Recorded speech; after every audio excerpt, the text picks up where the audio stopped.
Okay, it is a little about 8:31, and I'm going to go ahead and get started. Welcome to J115, Introduction to Corrections, uh, today's open house, and we will go over the expectations of this course, and I will spend a lot of time going over the project.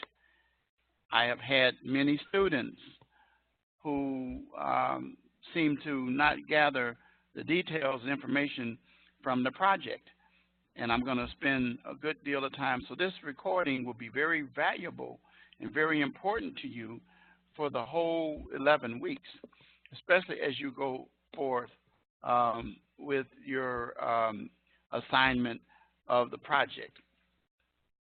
Okay, so let me go on and get started by sharing my screen. And right here it tells my name is Richard Wright. It gives my phone number in one of many places that you will see it in here. And I say this, and I say it to you right from what I wrote. Students can feel free to call me, text me, or email me any hour of the day except the 25th hour of the day. You figure that one out. If you do text me, please make sure you include your course and also include your name, because I have a bunch of students. And in this course, I have quite a few students. I have over about 39 students. So I have a lot of you guys that I have to address and try to make sure that you kept up to speed. I want to remind you that in this course, APA is very, very, very, very, very, very important. I provide you with resources on the home page. There are also resources on the resource tab, which is right there, right here, that you can find information as well. But the key thing that I want you to understand is APA is very important, especially the citations in the body and references in the end. Don't just throw one citation in there. I want to see citations because citations provide support for the statements that are written in your papers. And then run your papers through Grammarly. Make sure you use Grammarly. You each have a Grammarly account. If you're not familiar with that, you might want to check your resources tab and go under it, and you'll see where Grammarly is located. I run all your papers through Grammarly, and make sure you check the box for plagiarism, because I check very seriously to see what the content of your paper containing your critical thinking. Critical thinking is so important in this program, in this school, that it's one of our transferable skills, which I'll point out to you when we get to the syllabus. But the truth of the matter is that you need to be able to provide details about not just the assignment itself, but why. I mean, support it with citations and references, but also elaborate on some of your own details and information. Make sure your grammar is correct, your spelling is correct, your paragraphing is correct. When you do, as by the way, going back to APA, your font should be 12-point Roman. That's the rule. And your margins should be equal to what it says in the APA, 1 all the way around. And you'll see that. And then the other thing that I want to point out to you, cover page, reference page, properly using references. Use Noodle Bib, which is included in your resources that helps you to format that. So formatting is very, very, very important, spacing and all of those kinds of things. So they're very important in the grading of all of my assignments. But we're going to talk about how that goes in terms of rubrics and a little bit that goes with each and every assignment, okay? So I want to go down here before I get to the announcements, is the additional course material. You are required to conduct research for all papers. That means the sole source of your papers cannot be the textbook. You will lose 2 points for failure to conduct research. I will tell you this, that I will provide you PowerPoints that I won't be using in the lectures, but they're guides to help you. I will be sending those to you after the lecture today. And then in future weeks, all 11 weeks, you will receive these PowerPoints usually by Monday of the week that we start out. That was one of the things I did not send this time, but you will have them for this week and then the beginning of next week when we actually have our very first lecture. And you'll see the lecture schedule in just a few minutes. All written assignments should be in APA format. That means citations in the body and references at the end and the other things I told you. You will lose 1 point for not providing a cover sheet for all written assignments. And then I provided some helpful resources to help you to be able to navigate your assignments. If you run into a problem, we have some awesome tutors that are available under Tutor Match. Even if you're not running into a problem, they can help you. And they are specially trained in APA. So if you need assistance with that, go to your resources tab and go to Tutor Match. And if I find that you are having problems, I will send you to a tutor. I will send you a message, and then you should follow up on that, okay? And then I have various articles that will help you. This also talks about tutoring. Then there's a great video on critical thinking. And if you copy this link and post it in your browser, it will lead you to this awesome video that will help you in terms of dealing with transferable skills. And then rubrics are located in each weekly written assignment, and course projects are also included in there. You'll see, I'm going to show you as we come to those in each week. Then there's a discussion post rubric that's used for all discussions. Okay. The key thing with discussions is to go into detail, provide them on time.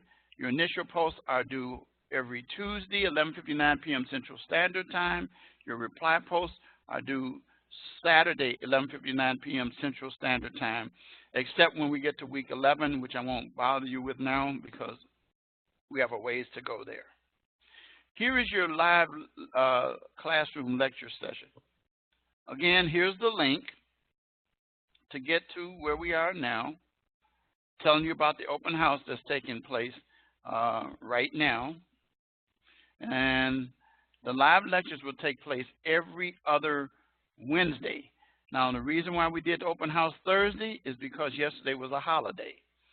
So, but starting next week, weeks 2, 4, 6, 8, and 10 will be, which is the 11th, will take place at 8:30 p.m. Central and roughly go an hour, roughly. Today is going to go a little longer because I'm going to give you some details on the project, and then I'm going to talk at the end about something in my announcements. Okay, so now let's take a look at the announcements. I already indicated to you that there was an open house. I sent this out to you a couple of days ago. Some helpful resources that will be a benefit to you. Helping you with APA. If you open that up, it actually gives you guides for APA to help you with APA, sample papers, references and in-text citations, formatting information as well. Then there's one on the writing process. You can take a look at that one too. This will be here for you to see. So now let's go to what I sent you at the beginning. Okay, so now let's go to your welcome announcement, which all of you received first, and it told you a little bit about me and told you things that you should do. I'm not going to read it, but you should pay attention to it. It's very important, and those highlighted items, make sure that you abide by them. That will help you to make your 11 weeks much more pleasant. Notice that you see APA indicated in here as well. Then it tells you, again, our schedule for live lectures that begin next week. Now, some of you might have read this and then didn't go to read the email that I sent you, that the open house is this week, but that the lecture is next week. They're both lectures, but the point of the matter is that the purpose of this week is to give you details about the whole 11 weeks and the expectation. I won't be going over that every week. Okay? So now let's go into lectures, the announcement for this week. Each week, you'll see at least one announcement. And highlighted will tell you what section of the text. Again, I will be sending you a corresponding PowerPoint for your study and your outlining of the chapter. An introduction to the correction system and a historical perspective. That's what you're going to be studying this week. I will not lecture on that because of the fact that I'm going to be going in detail about the project. And justification for punishment is your discussion post that was due on Tuesday, 11:59 p.m. Central Standard Time, and your reply post due Saturday, 11:59 p.m. Central Standard Time. Finally, you have your written assignment, elements of the correctional system, and then you have a quiz. Now, the quizzes are timed. I do recommend that you do the quizzes at the end of the week. Some of you might have engaged in doing it now.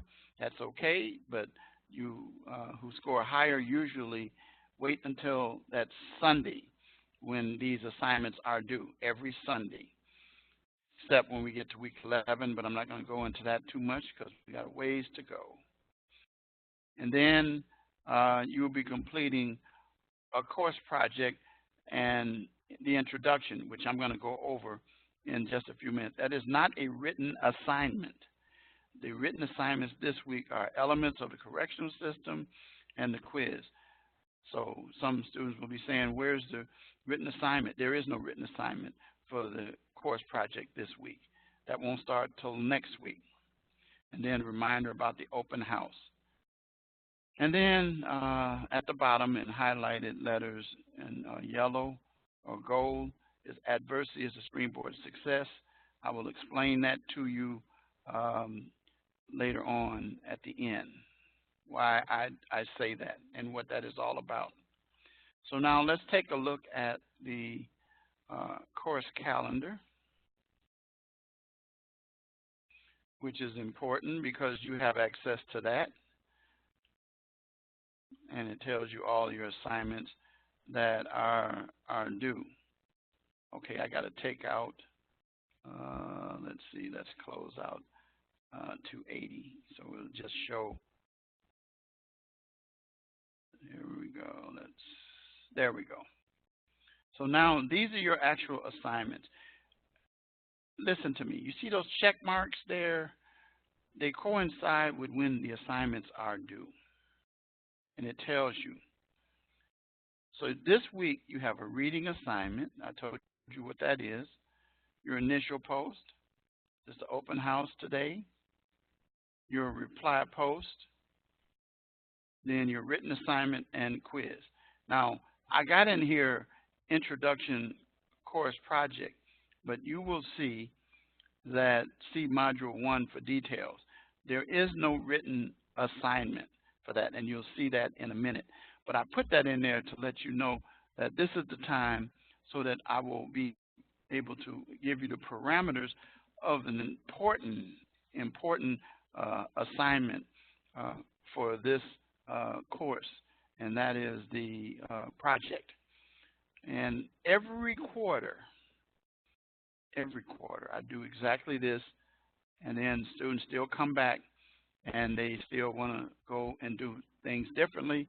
But this recording is so important that I give you everything from A to Z about the project, okay? And then, of course, next week, we'll have our lectures. Now, remember I told you, our lectures will be Wednesday, second, even think about even weeks, 2, 4, 6, 8, and 10. That's it. And it will be the same time, and they'll be at the same location, okay? So now let's go, let's close out that, let's close out the calendar. And let's go now, before we get to the actual modules, let's get to the syllabus. In the syllabus, you will see my name, again, my phone number, which I already told you how you can use it, my email address. You can send it to me, richard.wright@Rasmussen, or richard.wright2@rasmussen.edu. Then this is a reminder that you must do research, or you will lose points if you don't, 2 points. All written assignments should be in APA format. That means citations in the body and references at the end, and then the other things that I told you that go with APA, cover sheet, and so forth. Okay, so we're going to be talking in this course, utilizing the textbook, corrections. This is a corrections course. This is not a law enforcement course. This is corrections. And I'll be covering what that means in terms of your assignments in just a bit here. Your discussions, I do recommend that your discussions be in detail, that you make sure that they're on time. I gave you the schedule already. And then also letting you know that those short responses like yes, good post, I disagree, or so forth is not sufficient. I need you to elaborate on that. And you will lose points if you don't. And make sure that you be courteous if you're responding to a student. As I said, we're using proper etiquette. I haven't had too many students who have not done that, and making sure that you respect the other person's view. I do ask that you could post an initial post and at least one reply post, of course, to get your grades maximized. But then if you post an additional reply post that benefits your classmates, it helps you to connect with your classmates and gives you an opportunity to get to learn about each other and those kinds of things, okay? I like it when people provide resources such as citations and references, but it's not required, okay, in discussion posts. Some do, professors do, but I don't. Okay, and then I already gave you the parameters for discussion posts, and all written assignments are due on Sunday nights, except the last day of class in week 11, okay?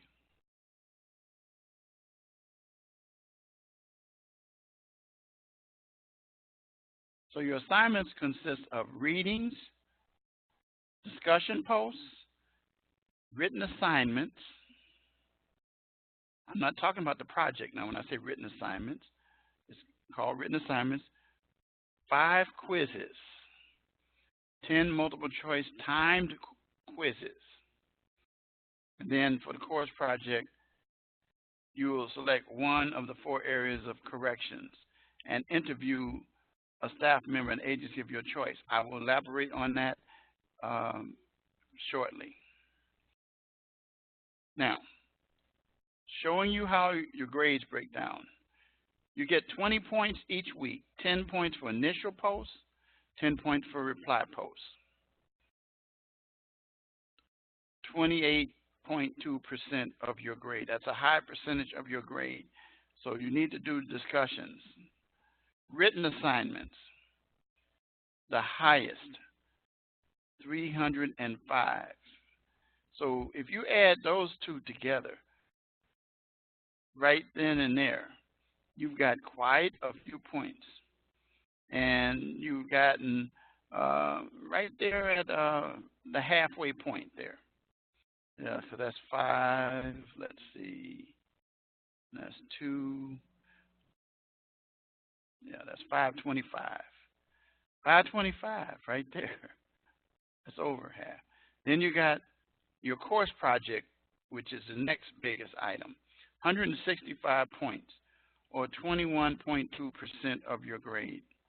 Then your quizzes, 10 points for each one. Remember I said there were 5 of them.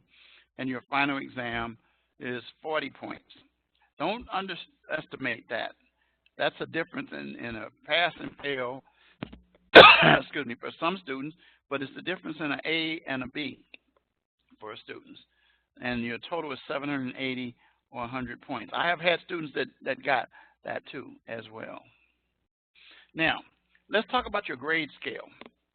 Your grade scale range from A to F. I do not spend time discussing anything with you except A, A minus, B plus, B, and B minus. My goal is to get you to those tiers. Do not ask me, text me, call me, Professor, what do I need to do to get a C in your class? I will not answer you because I don't help you become a C student. You do it all by yourself. But you do an A-B student, if you follow the steps that I'm giving you, you will end up there all by itself. Only 11 weeks it takes to do this, and you can get it done. Many have done it. Okay? So the transferable skills, I want to talk about that. I don't want to talk about my participation. You'll already see that. It's already done. We've already been over that. The college has identified the following transferable skills. Communication, very important. Important in your assignments, written and oral communication. You're going to need to learn to do very well with that. I can tell you what I tell many students is that as a criminal defense lawyer, many of your written reports will end up in court, and defense lawyers specialize in taking even grammatical errors, misspellings, misinformation, and embarrassing you on the witness stand, and create a situation that makes you look unprofessional. So you want to be good at communicating. Speaking, there are different languages. You don't have to learn them all, but you have to still learn how to reach them in some form or another, or be smart enough to be able to think on your feet to get some help. Critical thinking, I already talked about that. Very important. One of the big things that you must be able to do. Think on your feet, be able to provide information and details about the assignments, not just research, copy and paste. No, we don't want that. Actually, we don't want copy and paste. We want you to take the information, and then we want you to analyze it. We want you to include your thoughts about it. We want to know, why you think it's bad, or what you think could be different or better, or present another spin on something, but provide support for your positions.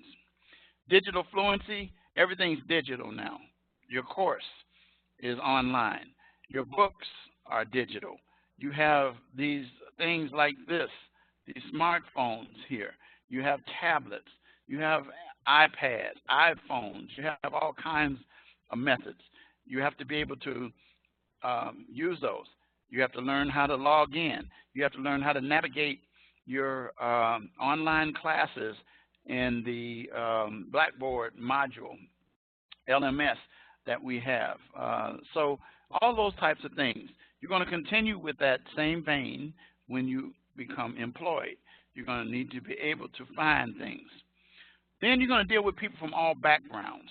Diversity is so important, recognizing and appreciating the fact that this country is made up of people from all over the world, and that this school is made up of people from all over the world, and that people speak different languages, have different religious beliefs, have different personal beliefs, different sexual preferences, all kinds of things. The fact of the matter is you still want to learn to respect those individuals because they're going to transfer out into your careers, especially in criminal justice. You're going to deal with people. You're going to work in corrections. You know you're going to run into a lot of different people. You're going to have to deal with African Americans if you're Caucasian. You're going to deal with Caucasians if you're African Americans. You're going to have to deal with Hispanics and all people from all walks of life and belief. You're going to have to be able to be professional when you do so. You're going to work in teams, and you'll discover that quite frequently. You're actually working in a team when you do your discussion posts because you're responding to somebody else's post. Somebody else may respond to your post. You're operating as a team on an issue. You're presenting different sides. That's teamwork. That's the thing that you need to get accustomed to because there's no lone rangers in criminal justice. Everybody operates with individuals from various backgrounds, whether it's forensics, medical examiners, lawyers, prosecutors, defense attorneys, public defenders. You're going to deal with court reporters. You're going to deal with judges. You're going to deal with probation officers, parole officers, correction officers, social workers, case workers. You name them, you're going to be dealing with them. Psychiatrists, psychologists, all going to be part of the team to help you in preparing your case. Lab work, we got technology now. We got DNA that didn't exist when I started out. But DNA is awesome because it has benefited many individuals who were wrongfully convicted. It has solved many missing persons. So you're going to use people in those areas to help you if you're a detective, if you're a street cop. Anyway, the point of the matter is you're going to be working with teams. Ethics, very important that you understand to operate on an ethical principle of telling the truth. Admit if you've made a mistake. And that if there's an issue, tell the truth about it. I have learned that if you're an unethical student, you're going to probably become an unethical professional, and then that's going to end up either landing you without a job or without education, or it's going to land you in jail. And if you're law enforcement and you're in jail, that's a bad place to be because you end up sending those people there, and then here you are all of a sudden in their ranks. Not a nice place to be. There are some law enforcement officers who are living that as we speak. Professional responsibility. Satisfy the requirements of your profession. All of us, when I was a lawyer, when I was working as a police officer, I had to satisfy all of those things. When I was a paralegal, even before they called them paralegals, I still had to be professional, even though there were no parameters. But the fact of the matter is be honest and not dishonest. So we want you to focus on those kinds of things. As a student, you operate in a fashion that you abide by the academic policy, and you make sure that you don't violate that. Study and then take your test. Don't have the material out trying to get it because you won't score well on the test anyway. And then finally, information literacy. You have to be able to find information, be able to research. You have to be able to provide, as I said, citations, references. You have to find good resources, recognizing there are certain resources that are not going to be allowed, and you'll see that in my rubric, such as Wikipedia. You want to find information that will help you to provide scholarly information. And you want to develop that habit because someday you're going to have to do reports when you go out into your career or your field, as I said. And so you'll have a chance to demonstrate these transferable skills throughout your courses here and in this course as well. All of your written assignments touch upon communication and critical thinking. And we want to make sure that you understand, and you have to be able to find this information. We have an excellent resource that our Library and Learning Center has put together to help you with resources. Don't be so caught up on organizations to give you a side for a position. There's some articles, some researched articles that are good, and then there are some bad ones. But anyway, we in our Library and Learning Center have nothing but excellent resources. And then the last thing I'm going to talk about is the late assignment policy on this, is that it says up to 7 days you can submit an assignment. Now, you'll lose 10% though for each day. So just think about it. If you do it up to 5 days, you've lost 50% of the grade. You failed. If you're up to 4 days, you've lost 40% of the grade, and you got a 60. After 3 days, you got 70%, and that's where you start to go down. Now, the key thing is that you want to make sure you get your assignments in on time. You run your papers through Grammarly, very important, to make sure that you got enough critical thinking in your papers. And then reminding you that online discussions conclude at the end of the week. For example, this week discussion posts are due by Saturday, 11:59 p.m. Central Standard Time. However, I give you a break that if you submit a reply post on Sunday, I will take away a point. But if you submit your initial post and reply post on Sunday, then you're going to get a 0. Because the key is your initial post should be presented early enough for students to be able to take it and use that as an opportunity for them to reply to your post. Kind of hard to do that when the discussion is over. And it says that discussion posts made after will not be accepted. I do accept them, but you got a 0. So for all practical purposes, it's the same effect. Now, instructors may waive the late penalty or time frame in the case of extenuating circumstances. That's up to me. The dean doesn't do that. I have to decide whether or not it's something I can do. Deans don't really bother us as faculty because we're the ones who are dealing with you on a regular basis. Now, I am very liberal about this. However, I cannot extend discussion post situation. I've already said that. I've given it to you. Now, it's very important that you understand I can't, if the week is over, the week's over. The point of the matter is that you must communicate with me so I can know what's going on. What are extenuating circumstances? I determine that on a case-by-case basis. But you know what? You yourself are intelligent and smart enough to be able to know if you're presenting an extenuating circumstance to me. One of the extenuating circumstances that many students try to use, and I tell them nope, is I had to work overtime. I'm sorry. I can't help you there. That is time management issue, and that's something that is very, very, very, very, very important for you to understand. I've been in your shoes, and I'm empathetic, but I do require you to step up to the plate as well. Okay, there is something in here that don't even bother. It says you can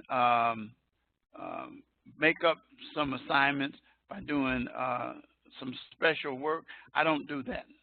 I don't do that. I don't do that. I don't have the time to do that because I have too many students. So don't even ask me about it. There was one student said, well, can I do something extra? I said, how do you call this extra when you haven't finished what you already been assigned? And those kinds of things. So at any rate, and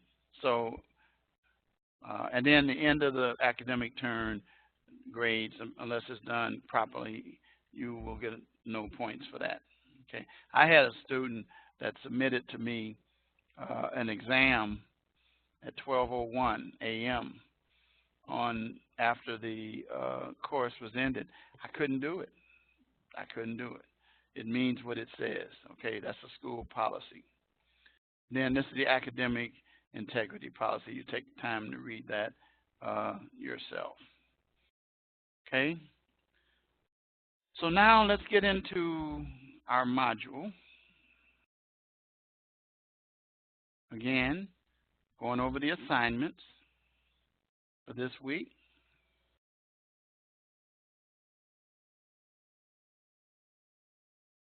You got one written assignment, discussion post, and a quiz. Your initial, your written assignment, elements of the correctional system, and it tells you all the parameters. Now, how will you do well in this course? You're going to have to abide by the time of getting your assignments in, by the due date, or any extenuating circumstances that I deem. And, don't assume, oh, yeah, he's going to give me a, no, you don't know. That's something you have to bring to me. And then rubric. Every written assignment, with the exception of the quiz, has a rubric. Even discussions have a rubric. But the rubric for each assignment, for a possible 25 points, you got to make sure you do this. The quality, content, and accuracy is always going to be different. 60% of your grade, or 15 points of the 25, is for doing this, what it says here. And it lays it out for you. So I would use my rubric as my check. Your rubrics are in the class. They're in your grade book. When I grade, for example, let's say, for example, you cover 3 components, then I'll take off some points. And then I'll put in a little section there, details, explaining why you didn't get the 15 points and what it cost you because you didn't do something. Or you have to make sure you have citations throughout the body of your paper. Don't just throw in 1 citation and say that's going to do it, or 2 citations. No. I want to see that you did a scholarly bit of research. Then you can lose for not having all of these things satisfied. Written in appropriate academic style, tone, grammar. Meet the 2-page minimum requirement. You can lose points right then and there. You can usually lose for 2 points not meeting it, at least 2 to 3 points. And then your APA, you can lose 5 points. And then if you use a source such as Wikipedia or another generic source, like I said, you're going to lose these points. So let's say right off the bat you put your assignment in on time, and people will be guilty of this. A lot of you, and I don't know why, because I'm taking the time to tell you. It's the same thing every week. This right here and this right here will be the same. This you have to satisfy. But my point being is that if you did 20 points, that means you've lost 1/5 of the grade already. So then you get 80% of your grade if just by doing this, and lose 20%. That can add up, trust me, okay? So then you're going to do that for each assignment. Okay, let's go back to that. Your discussion posts, I already explained that to you. And then your quiz, 5 of them. 10 minutes, and you'll have 10 questions. I had a student that said to me, could I change the time? I cannot do that. That is a school policy. And those are the assignments for this week. And each week you'll see the assignments like that. Next week I'll go over week 2. So now let's go back into the lesson content. And each week you'll have the objectives given about what we're going to do. We're going to discuss pretty much a survey of corrections.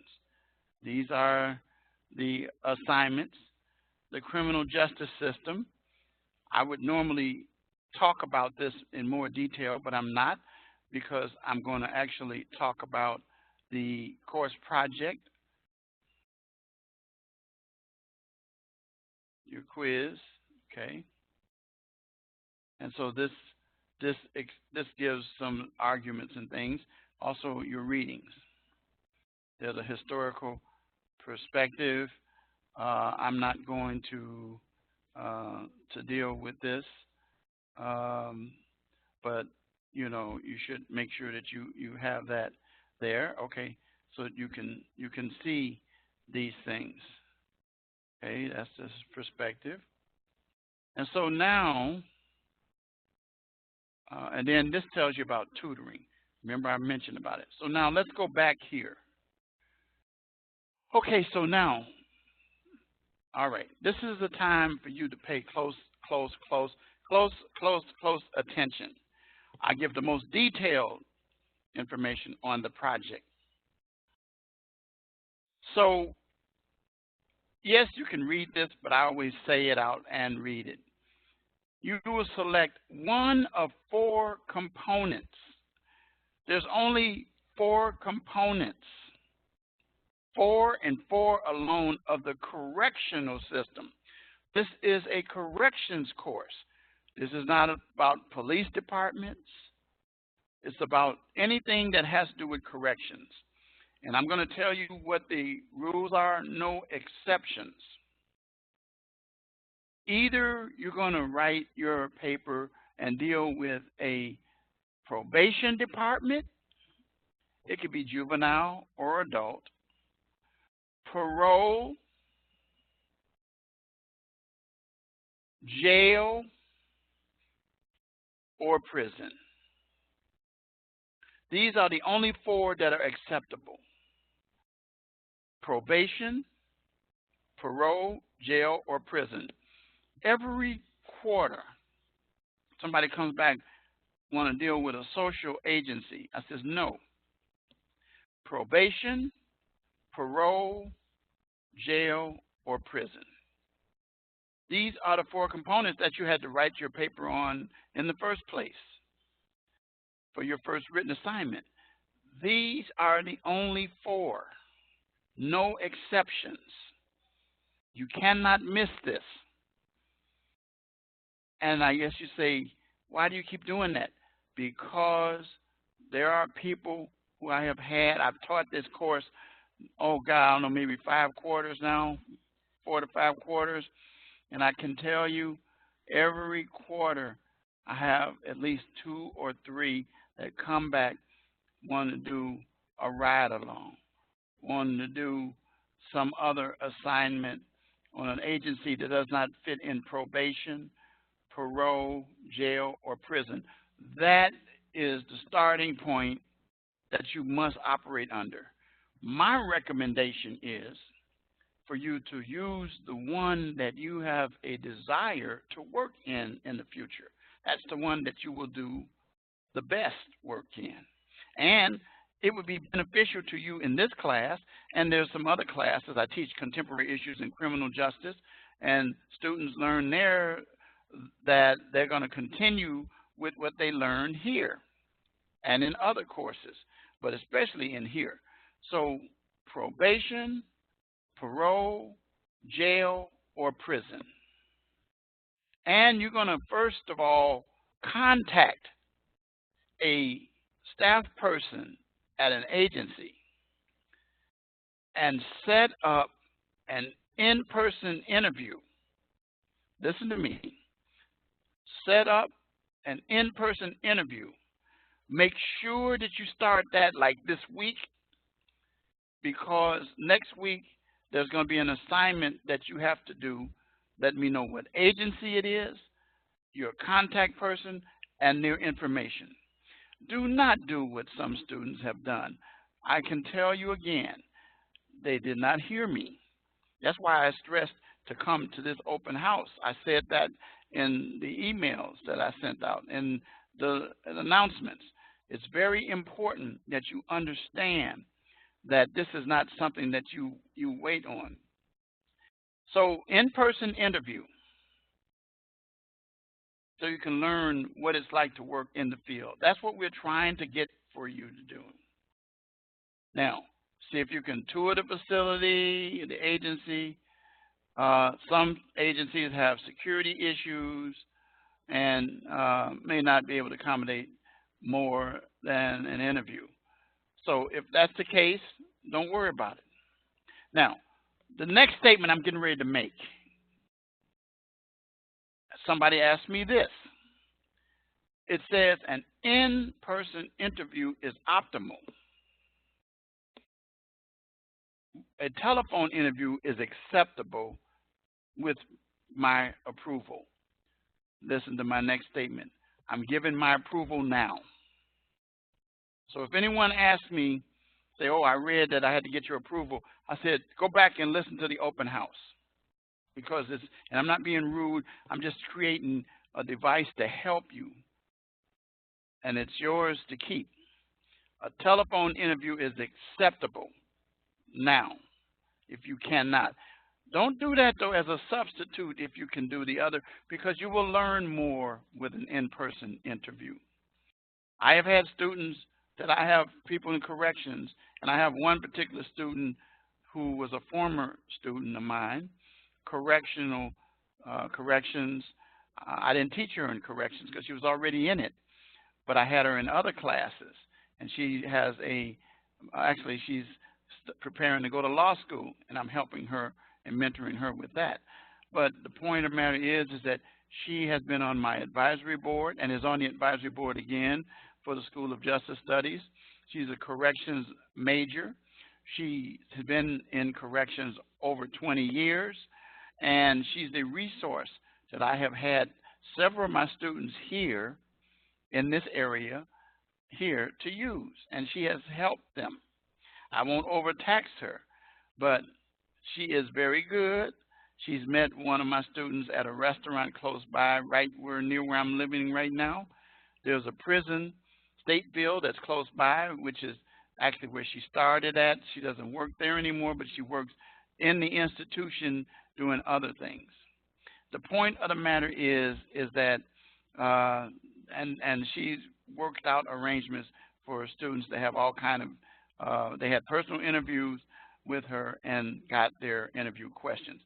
Now, don't ask me right now what the interview questions are, because I'm getting ready to come to that. But also explore those things that are interested to you. In addition to your interview, so it's not just a paper about an interview, you'll conduct research into the background of your agency. And a lot of that stuff now is available online on the websites. And possible solutions to the challenges identified from your interview. So you're going to get a chance to use your transferable skills. Communication, for example, says while working, you'll have an opportunity to display your competency in writing, reading, and oral communication skills, because you're going to ask questions. You'll need to maintain a professional manner. Don't go unprofessional, because I asked the person that I know, if I send you to them, how you were when you came. How did you come across? And I have sometimes picked some out. I have 39 students, so it's going to be hard for me to do every one of you, but you don't know which one I will pick, because I need your contact information as part of your assignment. And so this is going to be dealing with your grammar and the resources that will help you, such as research, under your resources tab, and I've mentioned some of those already. And then diversity and teamwork. Remember, we talked about that. Through your interview questions, you'll develop a better understanding of how to work with others from various backgrounds and perspectives. Now, your final project is due week 9, not 10, not 11. It's due week 9. Okay? And the individual assignments will be graded independently, but you're going to be putting these assignments together. It's like building a building. You're going to start with one thing, and then you're not going to throw that away. You're going to add to it with the next assignment. Not when you do the assignment, but at the end when you get ready to submit your final submission. There's only 4 weeks. There are written assignments. See, week 1 is not highlighted. It's because that's what we're doing right now. I'm explaining it to you. Week 2, you're going to select your agency and contact person. And actually, the module is going to tell you. The rubric is going to tell you, I want agency, contact person, and their information. Email, phone number, something. And I'm telling you right now. Week 2. So when should you start working on week 2? Now. Now. Okay? Because your week 2 is going to be due a week from Sunday. I haven't been able to select an agent. No. Students mess up all the time. Think about it. Think about what you want to do. But at this point, you should have either known somebody or anyway, the bottom line is get out there. And if you're having a problem, don't wait till week 3 to tell me I didn't have an agency person. You're going to get dock points. So week 4, agency overview and background. That's what you're going to, and again, each module rubric tells you what that means. Agency overview and background. And then the third part is your interview that you're going to do in week 7. Now, don't wait until week 6 to set your interview. Set your interview up as early as possible and follow up and confirm and make sure you get it done, because your assignment's going to be due that Sunday for week 7. Interview. And then your final submission, where you tie all of this together in the paper. Just remember that when you've done your agency overview and background, you provide some research information, the website, about the area that exists. Maybe you'll find some articles or some reviews that are written about it. Anyway, the point of the matter is, find out information about it, as if you're looking for a job there. And the final submission is due at week 9. Now, let's backtrack. When we get to week 7, somebody's going to say, before you get to week 7, I don't know what the interview questions are. Here they are. Right here it says requirements. Requirements. Here are the required interview questions. There they are, the 5. In addition to that, listen to this, a minimum of 3 of your choice. So there should be a minimum of 8 questions. And listen to me, don't give me some little short, don't give me line it up. I want it written in narrative form. I want you to have, and you'll notice one thing, and I'll just say this for the interview report. When you get there, you'll notice something that you don't notice about the other assignments. I want to see citations in the body of the interview from the person you're interviewing or from other information that you add into it. You don't have to have references. You'll see that when we get to week 7. Now, don't confuse that with the others or any of your other assignments. That's the only time that happens. So I'm telling you that right now. So here are your interview questions right here. Okay? Then research into your agency. These are things I want you to provide, and that'll be also in the module and in the rubric. The required information varies, but some common issues are cost per day, population, program, blah, blah, so forth and so on. Mission statement is very, very, very important. Don't just say they have a mission statement. I want to quote it and give the citation of where you got it from. That's dealing with your research into your agency. That's going to be included in your week 4 assignment and then incorporated into your final assignment. Then the ethics and special responsibility, again, these are, transferable skills. You are to understand the ethical and professional principles of the conduct where you are employed. You know, that's what you're going to be doing within this field. If you want to be a corrections officer, probation officer, parole officer, those kind of things. As part of your review of the agency, you choose to research, include the mission statement and functions. I already said that. That's part of right there. That's going to go once again. Back to week 4. Digital fluency. As you research into your agency, you need to access at least, one website that provides you general information about the agency. The importance of digital fluency continues as a necessary skill for employers. I already said that. To continue to develop these skills, you're asked to provide a minimum of 3 resources in your paper: a book, a journal article, and the website. You should be familiar with that website thing when you do your agency overview.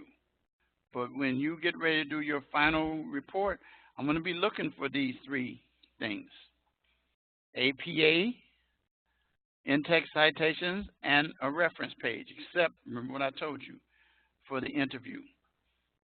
And APA can be found, I already told you enough about APA. And then information literacy. Relevant information about your research. Remember, there need to be credible resources. That's also in the rubric. Wikipedia, I already said, is not a credible resource.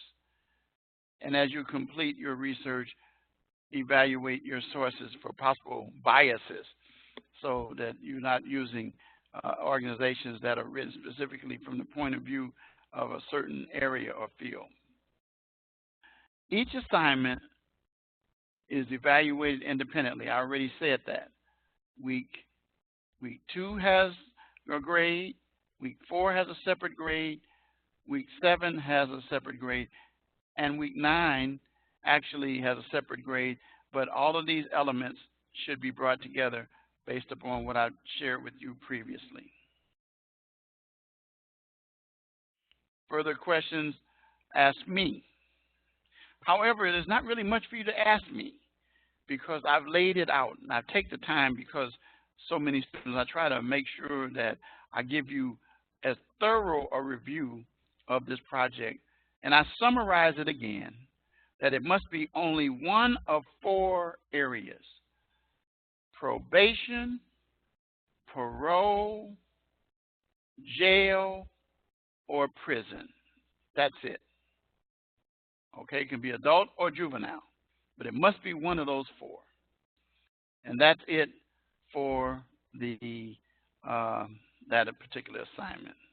And it's about 9:30 now, but I'm going to take the next few minutes and explain to you what I mean by Adversity is a springboard to success.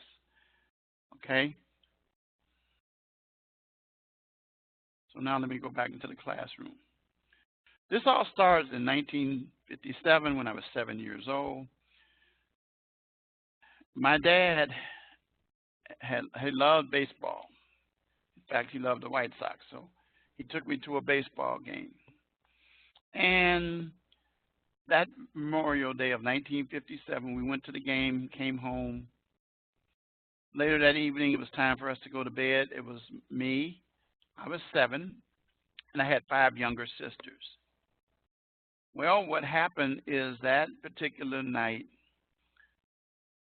a fight broke out, and the fight ended up in the bedroom where us 6 kids were sleeping, or we were laying down. I wasn't asleep. And anyway, the man and my father got into it, and the fight ended up where my father was pinned into a corner. The man took out a knife and stabbed him in the forehead. And the knife was stuck in his head. Blood was pouring everywhere. I have a photographic memory, so I still remember it, even though it was 61 years ago. And the guy ran out. Police came. They took my dad's body away, and my dad died. A few days later, the guy who was a roomer in the house, he actually rented a room. This time, he was sleeping where my dad slept with my mother. Well, I would find out years later that the reason why my dad was killed was because he confronted the guy about having an affair with my mother, and that's what resulted in his death. He was not prosecuted. They did what they call nolli prosecutus in legal terms. That means they didn't prosecute. They didn't have evidence. But that's not true. They didn't call us kids in. The only other person who saw it was my mother, but she was in love with this guy. And so, anyway, the charges were dropped. So from 57 to 62, we lived in the house with this man. This man would beat my mother so bad that the police were there all the time. So that means I grew up in a house of domestic violence. The police would take him away, and she would go back and get him. He would serve sometime maybe 30 days in jail. She'd go back, bring him back home, and he would do the same thing over and over and over. Where the area was getting pretty bad, it was a Jewish community when we first moved there in 1950. And so anyway, the gangs, 2 gangs, Vice Lords and Cobras, came together and decided that they wouldn't bother me, and they would make sure that I would be protected because I was the last surviving male, knowing that my dad had been killed. They didn't count the guy that was living with us because my mom never married him. So anyway, in the meantime, my mother had 1 more child by this man, and then we moved from the west side of Chicago to Gary, Indiana, area called Terrytown, and west side of Gary. And we ended up, it was a very nice community. It had Little League. It was a single family area. We had a nice house. We had a 2-flat where we lived in the city. We lived there. At any rate, we ended up moving there in 62. My mother had another baby. This was my 7th sister. And so we continued living there. An aunt came from Michigan to stay with us for a while, and the beating stopped because my aunt, she carried a pistol. We used to always say that the character Tyler Perry has, Medea, was modeled after her because she was like that. But she was very, very, very tough. So the guy didn't do much. But then around about 63, early part of May, she left to go back home to Michigan, where she was staying with her husband. Well, on Memorial Day of 1963, my mother left the house. She said she was going to her restaurant. She had a restaurant in downtown Gary when it was not so bad, and I was left in charge of the house. Okay, so everybody goes to bed. I wake up the next morning early, and there's smoke in the house. So I open up the door to let the smoke out, and then I see the car pull off that my mother had. And so, I go in, I look in her room, and her bed hadn't been slept in. But that was not unusual because she would be gone a lot of times and I would be in charge. Well, at any rate, we began our day, and then sometime around the midday, two gentlemen showed up at the door, flashed their badges. They were Gary police officers, and they said they needed to come in. I told them that, the old rule, couldn't let nobody in, but then because they were police officers, I knew I had to do it. So I let them in, and they asked if I was the oldest. I said yes. And they said, "We have bad news. Your mother has been found dead in Chicago." So I immediately lost it. But then I had to get it back quick because I looked around and I realized that all they had left now was me.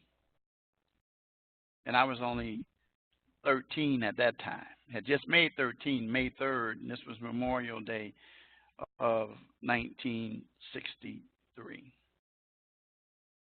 So we were taken back to Chicago, South Side Chicago, in what's called the Chatham area. Lived with another aunt, my mother's sister, and she didn't really want us there, but she was going to keep us there, and they were trying to determine where each of us were going to go. They were going to split us up, and we were forced to clean up in the house, be servants while her kids went to the YMCA.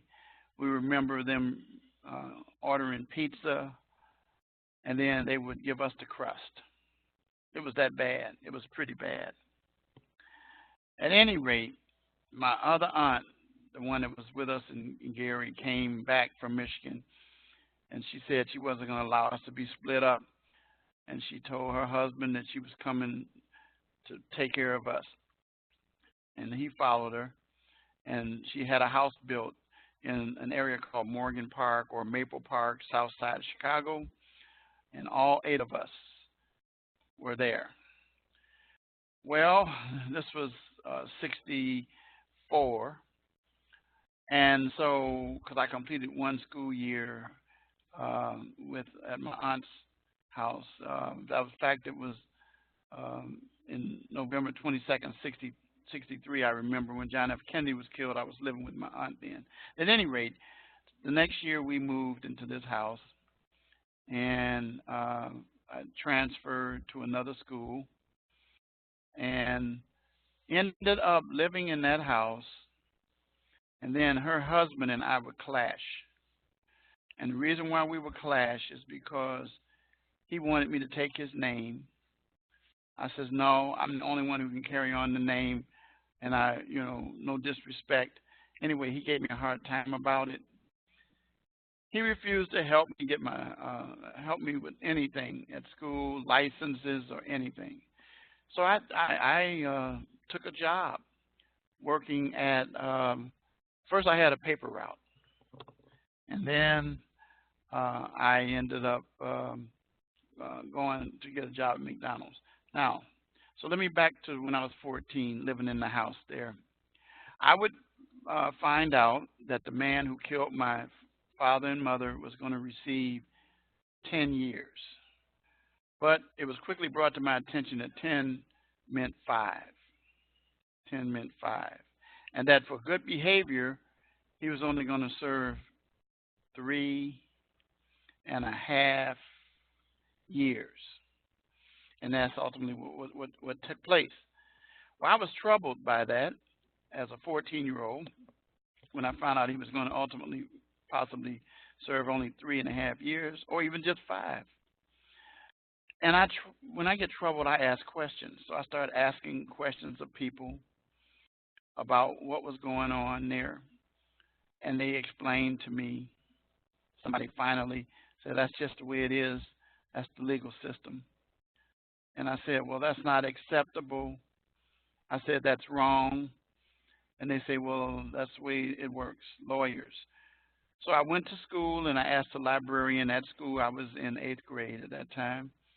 And I asked if we had any books on lawyers or attorneys. And she said, yes, we have one book. And I took that book out and read it overnight, cover to cover. And the next day, anybody I met, I introduced myself as Richard Wright. And I said, I'm going to become a lawyer. And people started thinking, oh, no, I know you're just reacting. You know, that's a hard job. And I had aunts, especially the one that we stayed with at first, who told me, no, no, you're not going to be able to do that. That's not going to be fitting you. You probably should find a trade or something to do. But I didn't disrespect anybody by saying no, and I didn't say to them, I'm going to prove to you. I just stayed set in my mind that I was going to get this done. So anyway, the other thing that happened is because I wasn't getting along with my uncle, and my aunt was giving me a hard time with it. And so I ended up hearing this lady on the radio, and I liked her voice, and I went and found her and asked her to be my mother. And she turned me down, but she became my friend, and she stayed my friend throughout high school, throughout college, throughout law school. And then when I became a lawyer, she adopted me legally, even though I was a 34-year-old. But she really did it to help me, not because I stayed with her a lot before that, and she hadn't done it legally, was because we found out that I was illegally adopted when I was 14 or 15 years old and didn't know it. And we still to this day, because both her and the uncle passed away, I'd found out some bad things about him concerning my sisters, which wasn't so good that he did, and you can fill in that with your own thoughts. At any rate, the man and I never clicked. And so I ended up finding myself oftentimes when I was in high school, spending the time away from home, spending the time with friends, staying, getting permission to stay at friends' houses and stuff like that. I stayed at the person I met on the radio. Her name was Mary D, and she ended up, starting to call me her son privately. But at any rate, the point of the matter is that I was trying to put this together. Well, it came time for me to get ready to graduate from high school, and the church in the neighborhood where I had become affiliated, Maple Park Methodist, they helped me to get a 4-year all-expense scholarship to a college. All it took was the signature of my guardians. They wouldn't do it. He wouldn't allow my aunt, and she didn't do it. So I said, okay, that's enough. I'm graduating from high school, and I'm moving out. And so I did. I moved out of the house at 19 years old after I graduated in June 1969. I turned 19 in May of 1969. Stayed with my friends for a little while. And in the meantime, my friend's mother knew someone who worked in a law firm downtown, big Jewish law firm, and said, I can get you a job in the mail room. I says, I will take it, and then I will go to night school at a junior college called Loop College, which is now known as Harold Washington, one of the city colleges of Chicago. So I did. I took the job, went to work wearing a suit, and not a suit, a shirt and tie. I had no car, no driver's license. I took 2 buses and an L train to get to work. I ended up having to be in school at 4:30. I got off of work at 4, And I did that Monday, Tuesday, Wednesday, and Thursday, and Saturdays. Went to classes. Well, I did well. I stayed on the honor roll and the dean's list. And I studied on the train, fall asleep at the end of the line. The people got to know me pretty well. So I did well. I fought through it. And so then it came to a point in time at the law firm where I was a messenger. I took a package one day to a gentleman by the name of Ray Kroc, and that's a familiar name to some, unfamiliar to others, but his product is very familiar. He founded McDonald's. And Mr. Kroc talked to me several times and interacted with me. The point of the matter is that I was on my way and moving. I got married against the advice of many, including a lady who later would become my mother, and went ahead. And, you know, the most interesting part about that was that during that time, 18-year-old males had to have permission from their guardian. 18-year-old females did not. But later on, they changed that to 18-year-olds, male and females, because of the, you know, equality laws. But anyway, at that time, this was in 1970, my aunt signed, I got married, and continued moving forward in school. She went to school, I went to school, I worked. She didn't really work that much then, but the point of the matter is that I pressed my way to get my education. Then comes 1 and 2 kids, and so 2 girls. And so I ended up keep pressing on. In the meantime, the law firm saw how I was operating, that they asked me if I would like to become a file clerk. Because when I got there at the law firm, I introduced myself the same way I did from the time I read that book and says, my name is Richard Wright and I'm going to be a lawyer. And this was a corporate law firm, but it was still a law firm. So I ended up taking the job as a file clerk and was congratulated by Mr. Kroc that I no longer would be able to be a messenger, but that he would see me sometimes when he would come to the law firm. So I ended up reaching the point where I worked in the file department and continued in school, moving on up, and then finally reached the stage where it was time for me to go to the next level, and I applied to Roosevelt University, which is a 4-year institution, continuing my education, getting a degree in political science. Well, it came to a point that something happened to the law librarian at the law firm. He passed away, and they approached me and asked me if I would be interested in the job.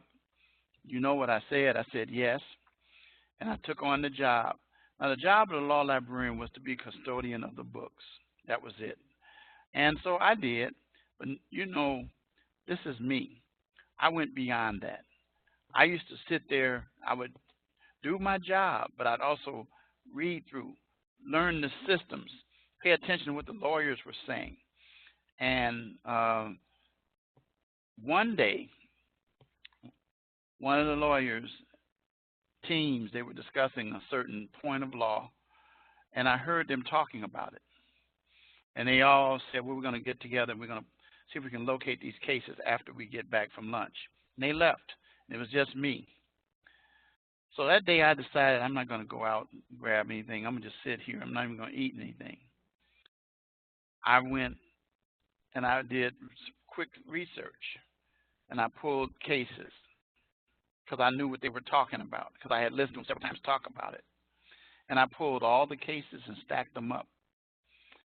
Well, the lawyers came back from lunch, and they said, actually it was about a couple hours, came back and said, we can't find any of the cases that we need for this point of law. I said, they're over there on that table.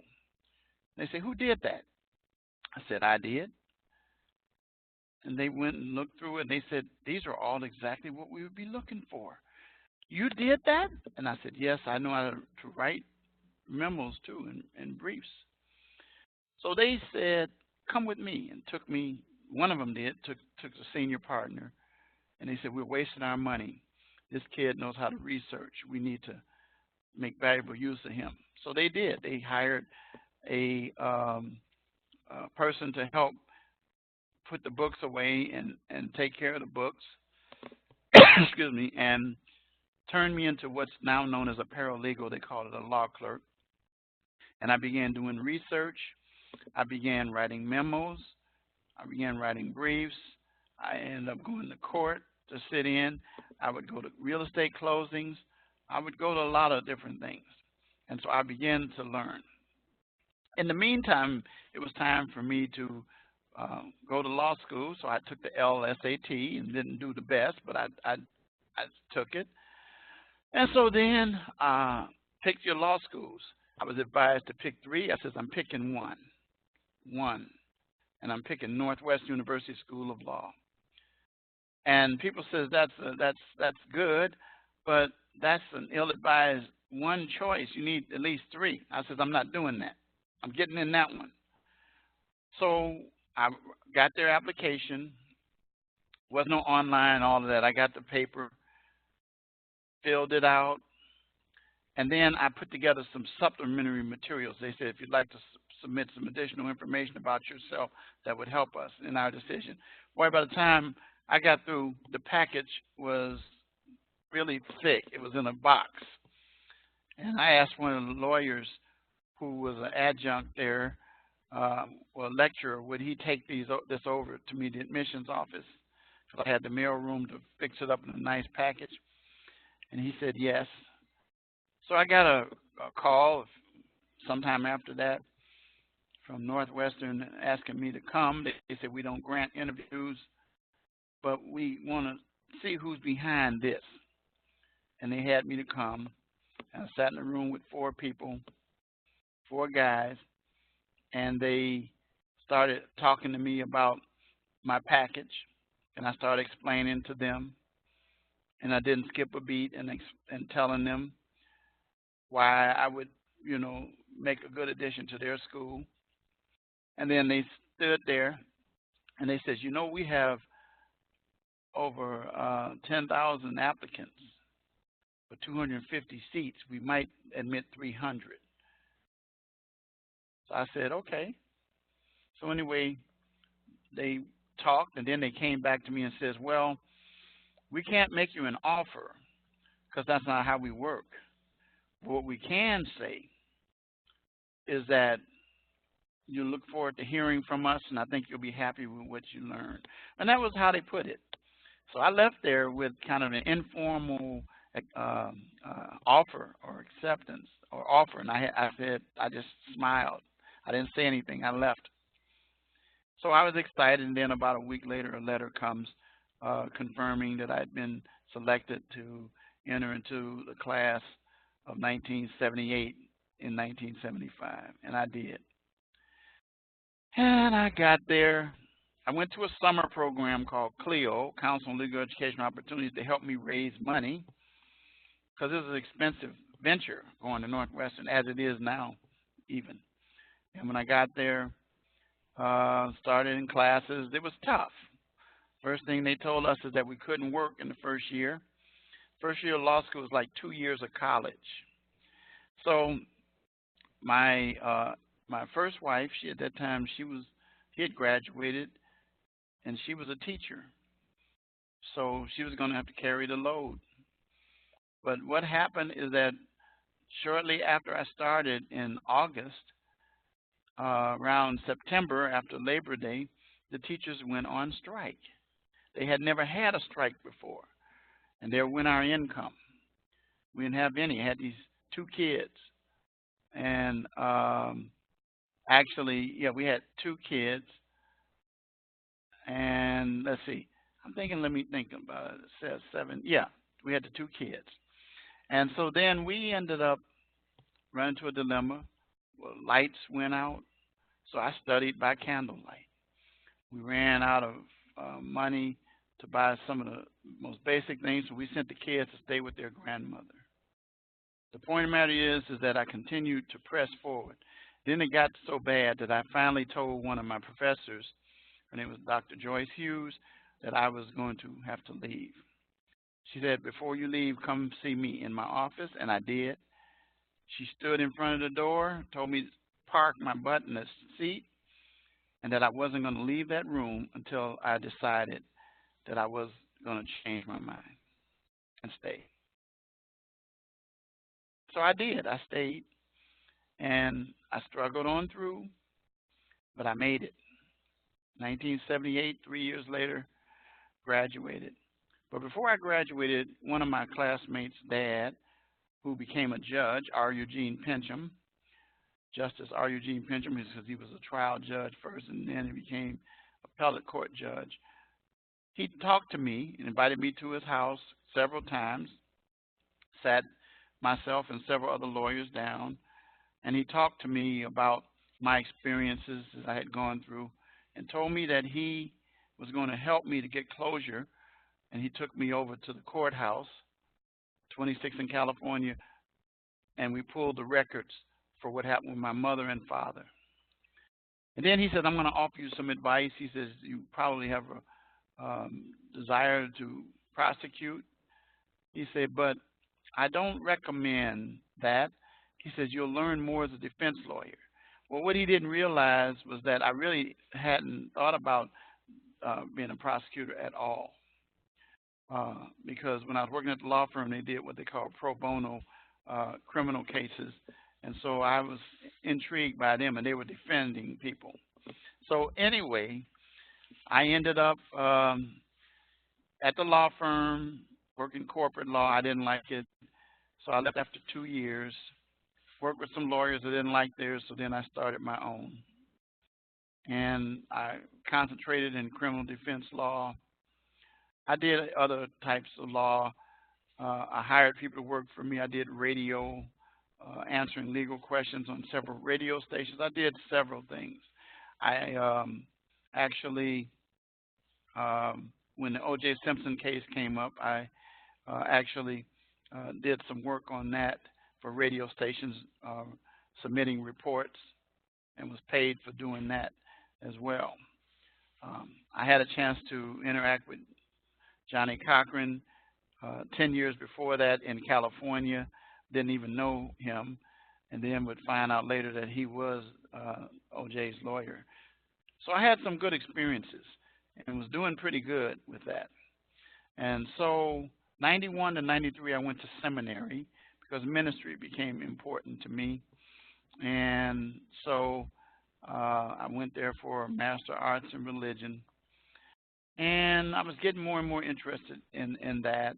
I learned quite a bit about law, and so I continued practicing law. And then in '89, I was presented with an opportunity to go to work for a village. I had gone through a divorce, my first wife. We had gone different directions. And so I took this job as the village attorney. And then they told me, they said, you know, it's pretty tough out here. I said, oh, I know. I said, I'd like to carry a gun. They said, you can't. Only a police officer can do that. So I said, can I do a part-time? So I did. I went to the academy, became a part-time police officer. And then I found out that the department was pretty corrupt. Chief had to step down. Another chief came in and asked me if I would be his investigator in internal affairs, and I did. And I started doing that. So I did that and prosecuted local ordinances and things like that. So I did all of that. So I had been a lawyer, a paralegal. I had been a police officer. I had been an investigator. I did all of that. So I decided in about 1990 something that it was time to retire. And in 2000, I pretty much decided I'm not going back at it. I'm done. And so I started teaching special education, ran a janitorial company for a company, big company. And then I started doing closings for title companies. Well, in the meantime, in '94, I met a young lady that we became friends, and then we ended up getting married. And married to her now, going on 24 years. Those are the kids that you see in the classroom on there. Those are the four. The other, I had four from earlier. Um, so anyway, the point of the matter is this, is that I went through some tough times. When I was in college, I did not have a car. I studied on the train, the L train, and two buses, but I still pressed forward. With running into the financial situation, I still pressed forward. Finally, when I was in law school, I got a raggedy car, but it still carried me through. The fact of the matter is I still struggled, but I wasn't going to let things stop me from accomplishing what I did. So I ended up finding myself in 2011.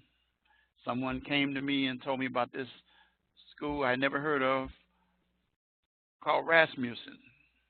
And I was just learning about how to even deal with computers in 1999. So I was doing some stuff. I was sending emails and stuff like that, looking at websites. So anyway, I did some research and looked at the company, and I said, okay, looks legitimate to me. So I applied. I applied and got offered the job to teach residentially at the Romeoville campus business law. But I told them right away, the dean, that I was a criminal justice person. So he said to me, well, we will see what we can do. And shortly after that, then they put me in the criminal justice department, and I started teaching classes. One of the classes I taught residentially was not corrections, but criminal was domestic violence. And I talked about my experiences. And it was in that class that I met the young lady who is one of my former students, but she became an advisory board member. She had over 20-something years now with the Department of Corrections. She's a major, and so she graduated. She had done 3 or 4 of my other classes after that, and then I went online, and I started having to learn that. And then finally, 2014, a full-time position opened up, and I applied for it as State Program Coordinator to the School of Justice Studies, covering the Illinois campuses of Romeoville, Mokina Tinley Park, Aurora, and Rockford. And I continued doing that job until they changed the role, and then I became full-time professor teaching. Actually, I was what they call an associate professor, and then I became assistant professor, then associate professor, or vice versa, and then finally known as professor last year, and Dr. Richard Wright. And so I am a person who's adamant, and now I pastor a church as well, and I'm adamant at what I do. I encourage my students to work for excellence and to do well. And so I'm here to help you. And for the next 11 weeks, I'll be here. And even after that, I have students that I've had in this class who's taken other classes, 3 and 4 classes. And my style doesn't change. My approach doesn't change. My expectations don't change. Excellence is what I expect of my students. And I'm there for you, as I shared with you earlier about my rule about the 25th hour of the day. And so I just want to take the time to tell you why adversity is the springboard of success to me, and it will be for you. All of you are going to go through stuff. I've had students that have been through things, and they understand that I'm very empathetic when it comes to helping my students. And so with that, I'm going to say good night to you. See you next week for our week 2 lecture. And I'll be sending out an archive of this, as well as I'll be sending out the PowerPoints. So have a good evening. Good night.